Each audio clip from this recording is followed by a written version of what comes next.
فرمایا ان کتابوں نے بڑا ظلم کیا ہے مجھ پر. ان میں ایک رمز ہے جس رمز کا مارا ہوا ذہن. واہ ان کتابوں نے بڑا ظلم کیا ہے. پیش خدمت ہے جان ایلیا کی کتاب یعنی سے جان ایلیا کی ایک بہترین غزل جو آپ نے پہلے کبھی نہیں سنی ہوگی.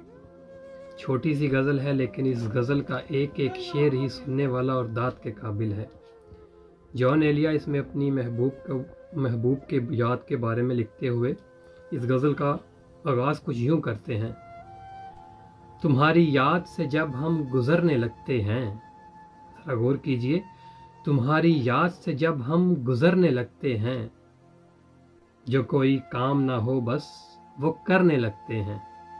واہ، جو کوئی کام نہ ہو بس وہ کرنے لگتے ہیں. تمہارے آئینہ ذات کے تصور میں، تمہارے آئینہ ذات کے تصور میں ہم اپنے آئینے آگے سنورنے لگتے ہیں. بہت ہو. تمہارے کوچائے جام بخش کے قلندر بھی، تمہارے کوچائے جام بخش کے قلندر بھی عجیب لوگ ہیں، ہر لمحہ مرنے لگتے ہیں.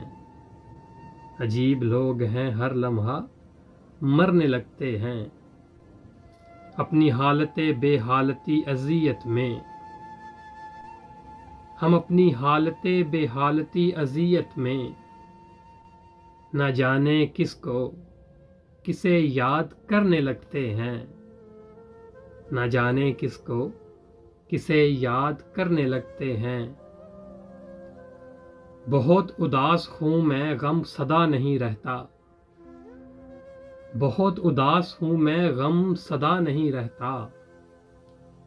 بہت اداس ہوں میں زخم بھرنے لگتے ہیں. کیا شعر ہے یار یہ. بہت اداس ہوں میں زخم بھرنے لگتے ہیں.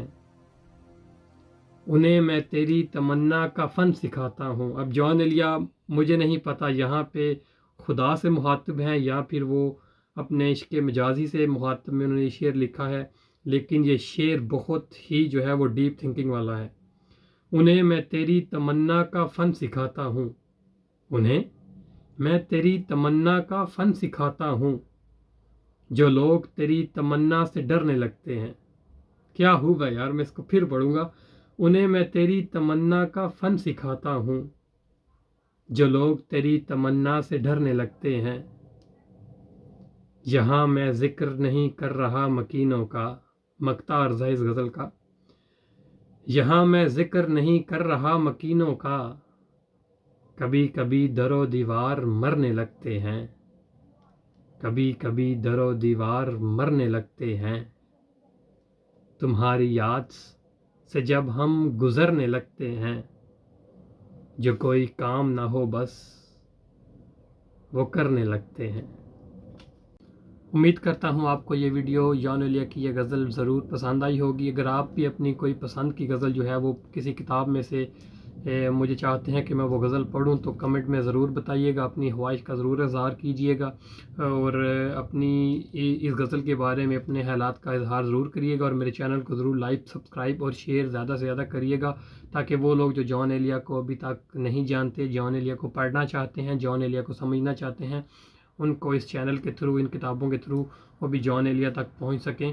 تب انشاءاللہ پھر نیکسٹ ویڈیو میں جان ایلیا کی ایک اور بہترین غزل کے ساتھ حاضر ہوں گا. تب تک کے لیے اللہ حافظ، اپنا خیال رکھیے گا.